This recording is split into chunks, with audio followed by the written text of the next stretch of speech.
Chinua Achebe, you need to come back, yo. Things has fallen apart. In the words of Chinua Achebe, he said there was a country. But if I'm to refine it in my own words, I will say there was never a country. There was just an arrangement of deception and propaganda. Is Nigeria united? This is not a political question.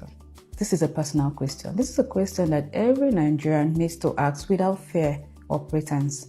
And there are people, unfortunately so, there are people that have become Esau's in the spirit. They have allowed the spirit of Esau to overwhelm them. Jonathan was blackmailed. Using what? Using Boko Haram. By who? By desperate politicians who are out for power at all costs. Men of Christian faith, now because of what they will eat, their bellies have become their God, and they have compromised. They have sold their soul to the devils. Because unity is not what the government declares in a press statement. Unity is what the people feel in their daily lives. So, Ayo said that, well, even if people did not necessarily have the relevant experience, they could theoretically learn on the job. But she said, you cannot learn good character in old age. And she is so right. Men like Bishop Kuka. There was a time Bishop Kuka was a light in darkness in this nation. The Senate committee must ask Reno Omokri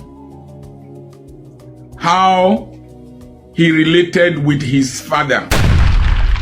So all it took for Bishop Kuka to betray the body of Christ is an appointment of pro-chancellor. A pro-chancellor. That's what it took. The people could say, why would the president pick all this motley crew of people to represent us internationally? And I just thought, you know what, Tinubu is so cunning and strategic when it comes to his own personal interests that I would not be surprised if he knows very well that they are totally unsuitable and has no intention of sending them anywhere to represent us. 10 years down the line, Jonathan must be lucky in his private bedroom now. 10 years down the line, Jonathan will feel vindicated now. 10 years along the line, they are reaping exactly what they sow. That of blackmail, that of hate, that of desperation for power that they planted 10 years ago, they are now harvesting. We Urhobo people are such a great people that Reno Omokri cannot be our representative as a Senate an ambassadorial nominee from Delta State. We reject it. How did we get here? Now we be the voice that got talk true. For the land we don't. Oh yes, my people. Now all this story and more go welcome on for this edition of Voices of Vigilance.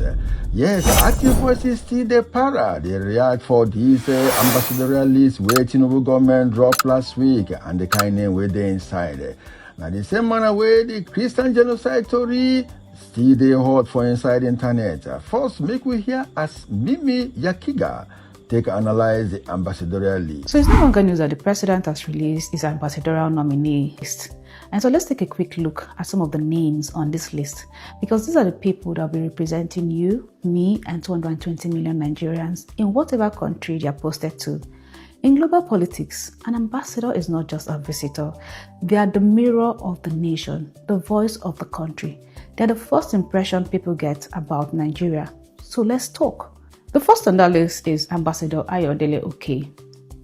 This is a former DG of the National Intelligence Agency. The man was removed from office after EFCC found $43 million, £37,000 and 23 million naira hidden inside an Ikoyi apartment.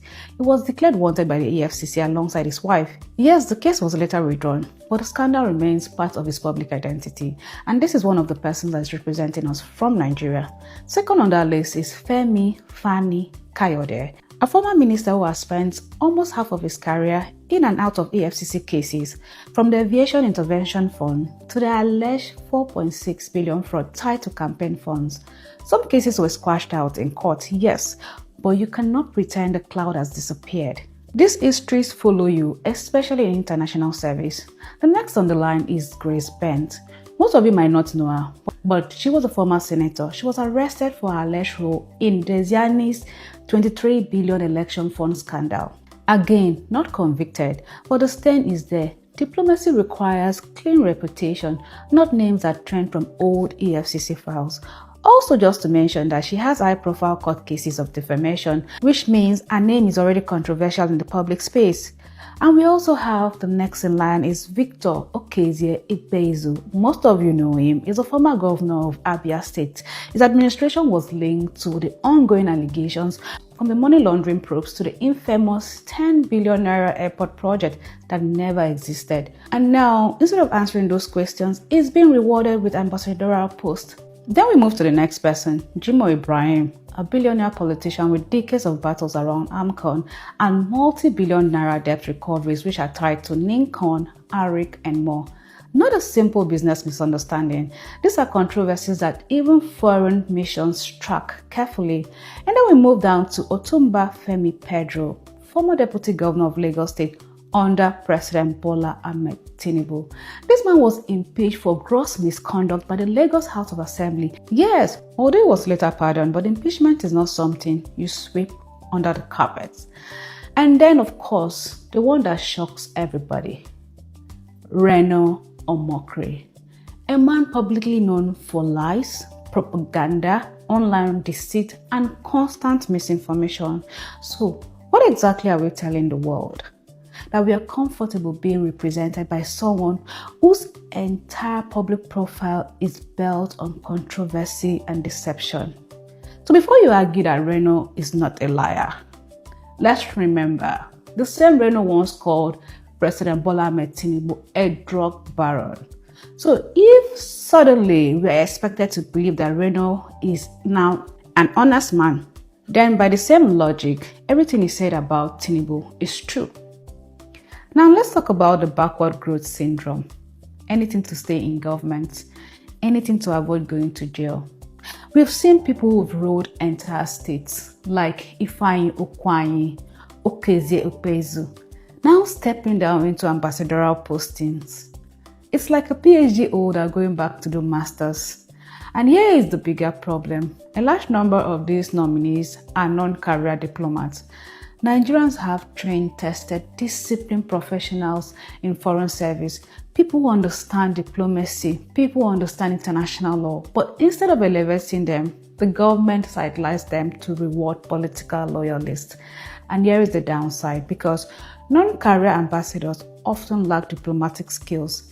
They do not understand global power dynamics, and of course, they will turn embassies into political retirement homes. At the end of the day, this is what hurts the most. When countries look at us Nigerians and say, Nigerians are criminals, this is where it starts. It starts from the people your government chooses as global representatives. Because if your ambassadors carry scandal, allegations, and controversies on their shoulders, the world assumes the entire nation now behaves the same way. Oh yes, my people, Urhobo people, don't deny Reno Omokri for that ambassadorial list matter. Them talk say Omokri the lie, say he no reach to represent them for inside Nigeria, talk of outside. Now so they take them out of active voice. Charles Apoki talk. Charles Apoki even mentioned 4 points. Why them no support Reno for that kind of appointment where him, Reno don't already accept the swallow saliva. Make you hear as in talk him.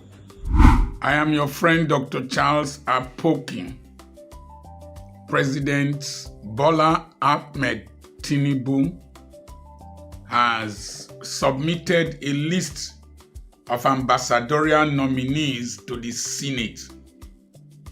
Amongst them is Reno Omokri, who is a nominee from my state, Delta State, from my senatorial district, Urhobo land, unless he wants to deny that his father is not from Igun near Eku in Delta Central in Urhobo land. The Senate committee must ask Reno Omokri how he related with his father. The Senate committee must ask Reno Omokri when last he visited his father's place, his birthplace, his father's place, where he comes from. The Senate committee must ask Reno Omokri the impact he has made in his community, Igun.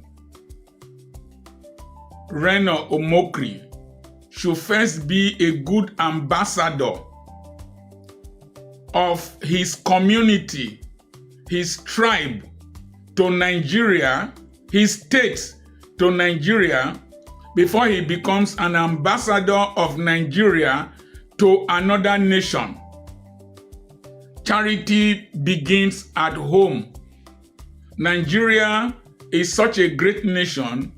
We from Delta State, we are such a great people. We Urhobo people are such a great people that Reno Omokri cannot be our representative as a Senate an ambassadorial nominee from Delta State. We reject it. Number 2, the Senate must answer some simple questions. Reno Omokri lied when he said that the cars he was driving, Mike Arnold, that they were his own. He covered the number plates of those cars.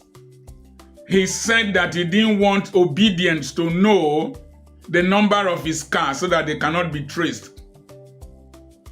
Reno Omokri lied. He is a liar. Would you want a liar to represent the interest of Nigeria in a country?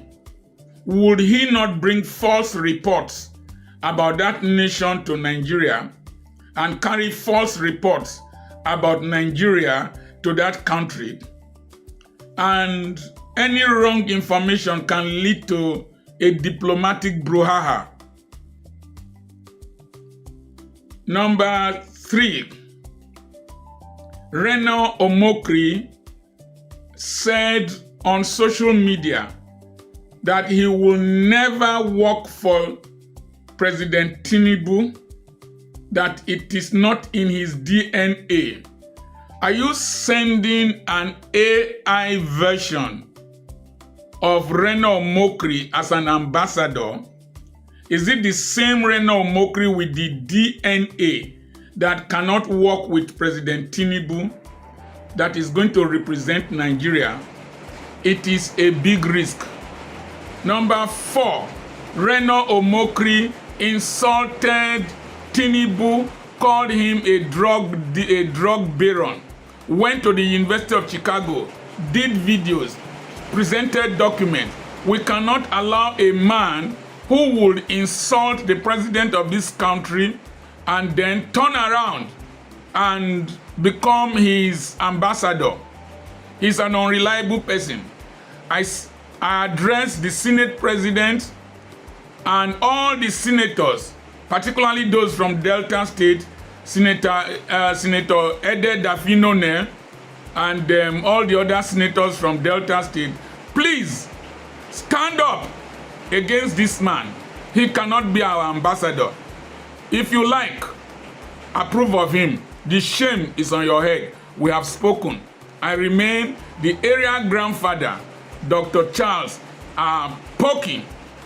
Oh yes, I hope they hear him. Dr. Poki don't talk who has say Reno no fit be their ambassador. For the same hand, Duni Kobara can support Dr. Poki, but for different manner, for different way.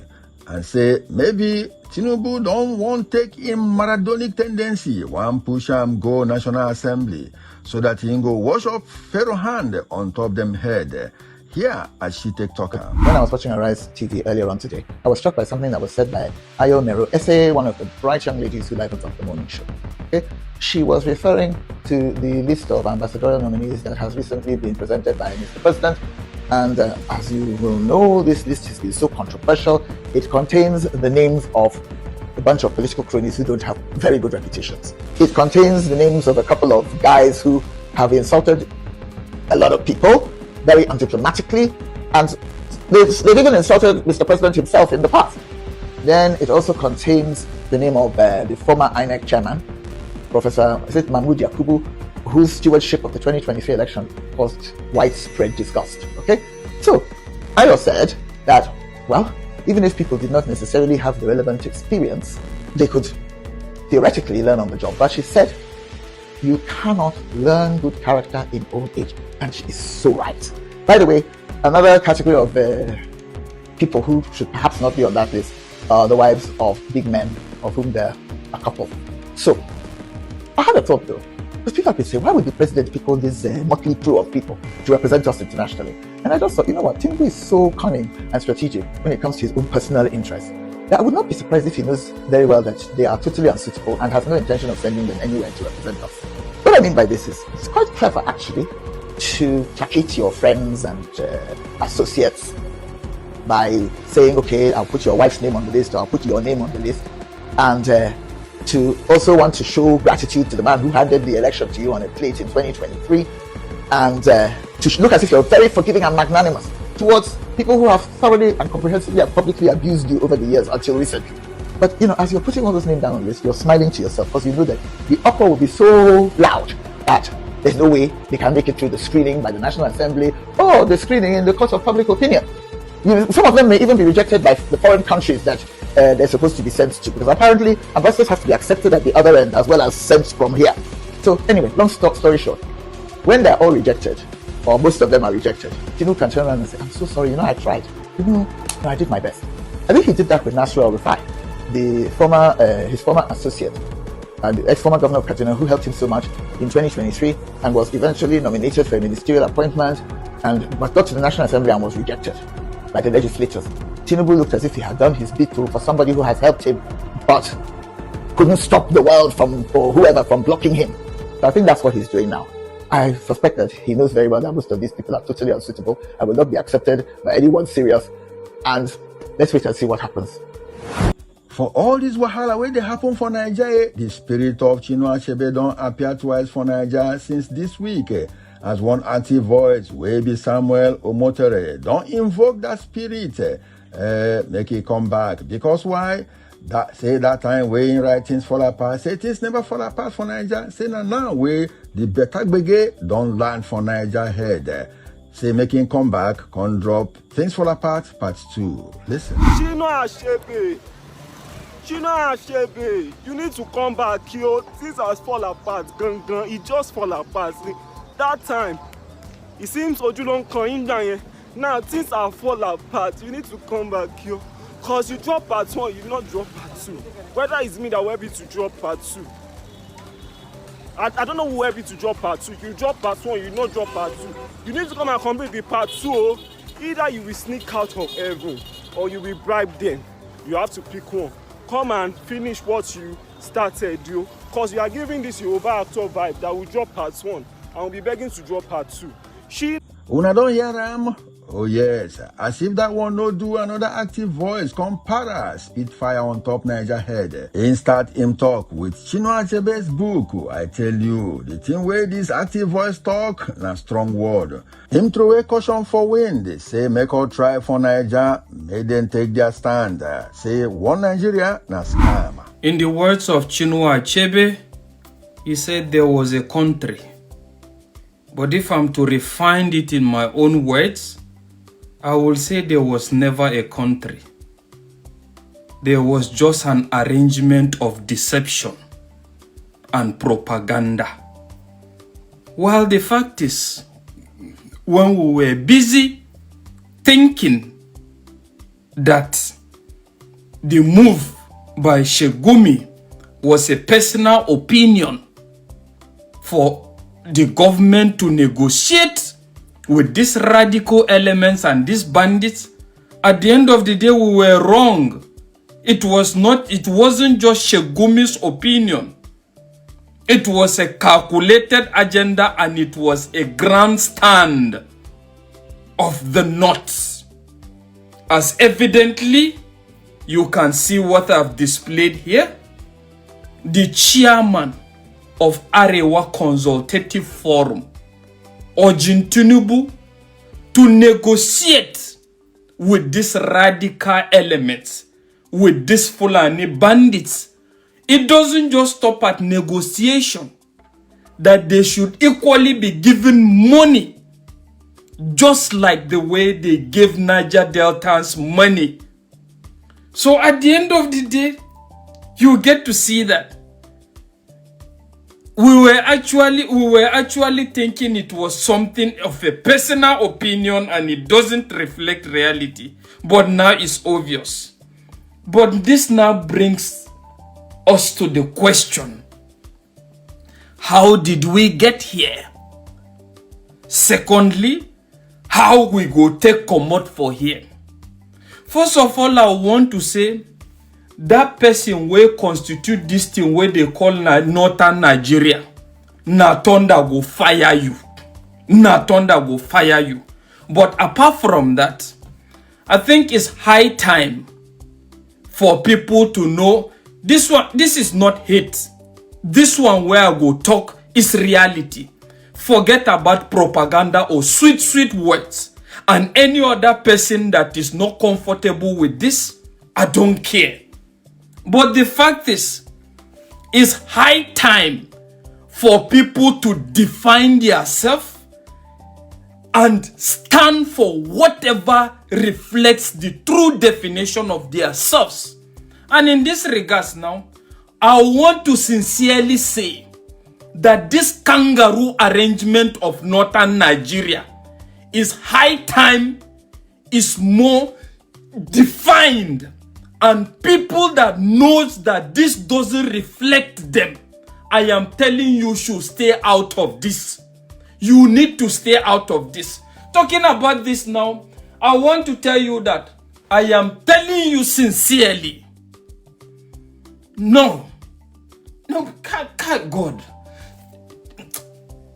this Northern Nigeria, it no go stand like this again. I am telling you. And that is why I'm now wondering, where is the Middle Belt Forum in this regards?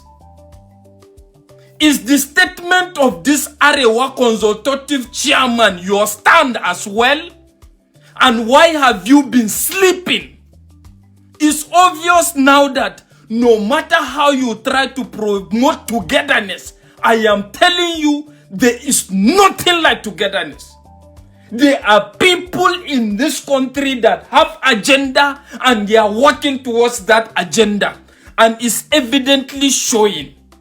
And let's ask ourselves, when you say these people should be compensated the way they compensated the Niger Deltas, are you telling me what the Niger Deltas did is the same thing that these radical Fulani bandits are doing? Is it the same thing? What were they fighting for in the Niger Delta? They were fighting for degradation of their land and marginalization, and the fact that despite that this part of the region contributes the #1 percentage, the highest percentage in regards revenue, they feel that they should be more considered. But now let's ask ourselves this question. What are these radical Fulani bandits fighting for? All of a sudden you wake up and you decide to start fighting each other, and you are now bringing flimsy excuses of the fact that the government have not sent you to school. There is poverty or whatever. Tell me that one entity that is the government that sent them to school. And tell me if there are no schools in the north, and why did they refuse to attend that? And when you are talking about poverty now, tell me what the northern politicians have done in that regard. And lastly, tell me what does the north brings to the table of the national economy. What do they bring? What are they bringing? Apart from radical religious ideologies and a lot of funny things. What are they bringing? Radical ideologies. At the end of the day, you say you ban alcohol, you are destroying alcohol, you go to Abuja, you shave from alcohol revenue, and at the end of the day, these same people you are calling Arna, they have oil that is now used to actually give you people allocation to go back and embezzle. Well, the fact is, I think finally, I'm beginning to understand the predicament of Bola Ahmed Tinubu.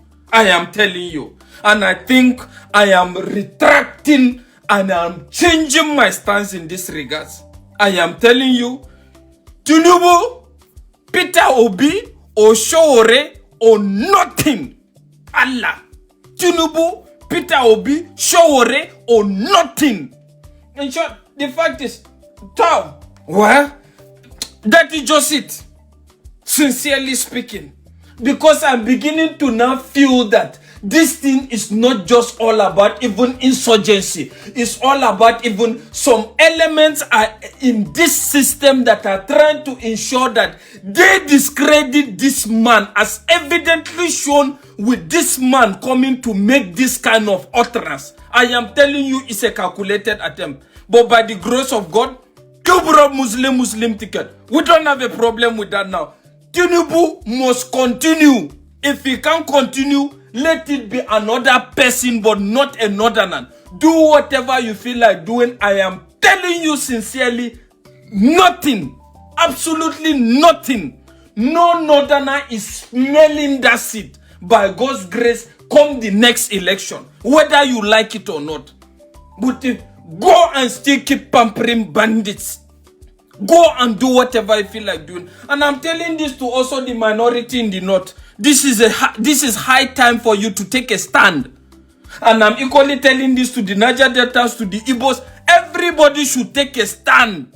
Protect and defend that which you stand for. I am telling Una don't hear na so Mimi Yakiga come ask another question, say, is Nigeria really united? Make una hear she take Is Nigeria united? This is not a political question. This is a personal question. This is a question that every Nigerian needs to ask without fear or pretense. Because unity is not what the government declares in a press statement. Unity is what the people feel in their daily lives. So when you look at Nigeria today, look at our policies, our behaviors, our distribution of resources, does it feel like a united country? Let me start with the basics. Education, the first foundation of opportunity. Every year, students sit for JAM and other unity school exams, but we pretend not to see the obvious. Some children are automatically given an advantage simply because of the state they come from. A student in one part of the country needs over 250 to study medicine. Let's say the student from the south, the east, and somewhere in the west. But students from the north are expected to have far lesser. With the same syllabus, same exam, same country. How do you preach unity but practice inequality? How do you tell a child that their birthplace already limits them? What does that do to their view of the nation? Unity cannot stand on such contradictions. Now let's move to resources. Some regions produce oil, others do not. Yet all regions benefit from the revenue. And that is fine if the sharing is fair. But the reality is painful.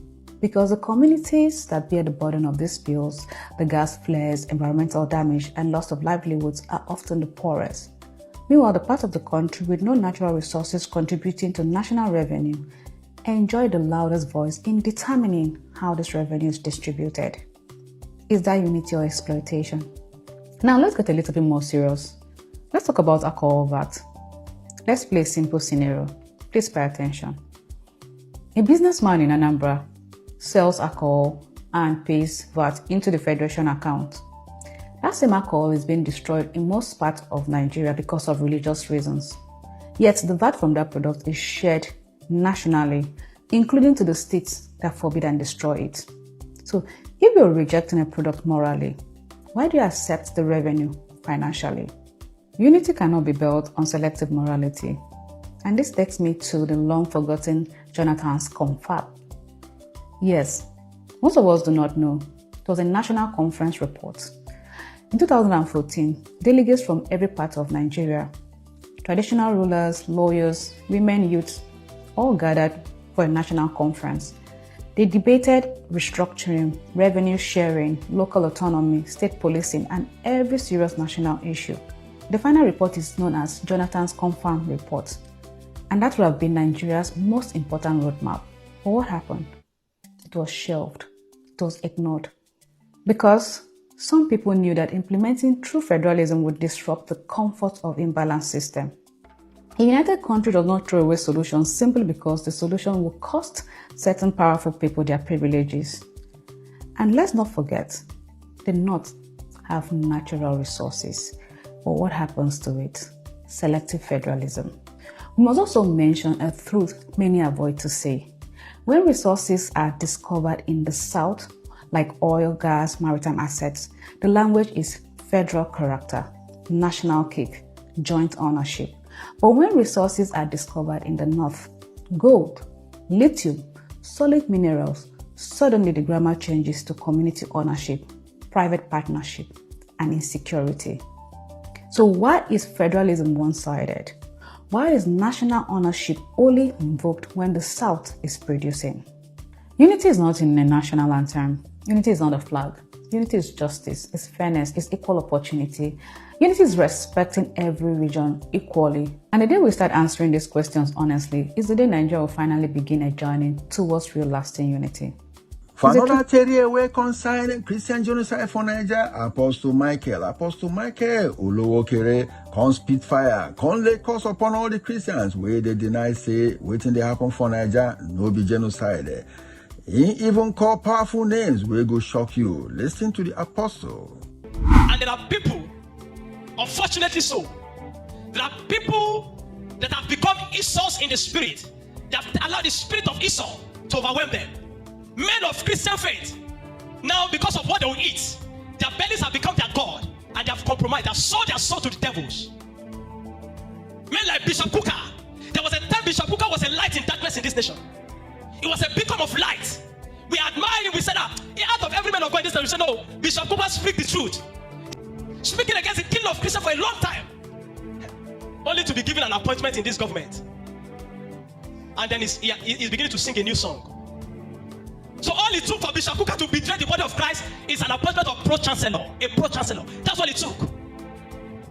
What they'll eat, the fame they want to get, cause them to betray the body. The Lord will judge them. The blood of the saint that is being spilled daily will judge them. Men that have become political prostitutes. Reno Omokri, Daniel Boala, Femi Kayode, and what's that his name? People that in the past have spoken against the killing of Christians. All of a sudden, simply because they are looking for favors and political appointment, they begin to say otherwise. Well, congratulations to them. Yesterday, Tinubu began to appoint them as ambassadors. Non-career ambassadors. Now they have gotten their result. Reno Omokri was there, Fulani was there, and the rest of them. People that were speaking against this heinous act of genocide before, now because of what they want, they are beginning to speak in it, and they have been rewarded by their master. They are being rewarded now. But what we will not do, we will never be silent. I've said it before. My life is not my own. My life is hid in Christ. You cannot silence me. The life is one. If I die, it's his glory. But the body of Christ must be aware. Every person that have betrayed the body, saying there's no genocide, as a Christian, I tell you today, the Lord will hold you accountable. A man that called himself a primate or a primate Ayodele or what's his name, say there's no genocide. You call yourself an apostle. You come to say there's no genocide. The Lord will hold you accountable. You will be judged. If you're a Christian, your own punishment will be worse because you are denying the body of Christ. We will not be Islamized. Nigeria, I've said it before and I'm saying it again. Nigeria would rather break away. After all, we are never one. There's never a time this country was one. The concept of one Nigeria is scam, is fraud. It's a concept they said to you when they want to defraud you. When they want to manipulate you, they say we are one Nigeria. We have never been one. Nigeria is a combination of 3 different nations, or 4 different nations.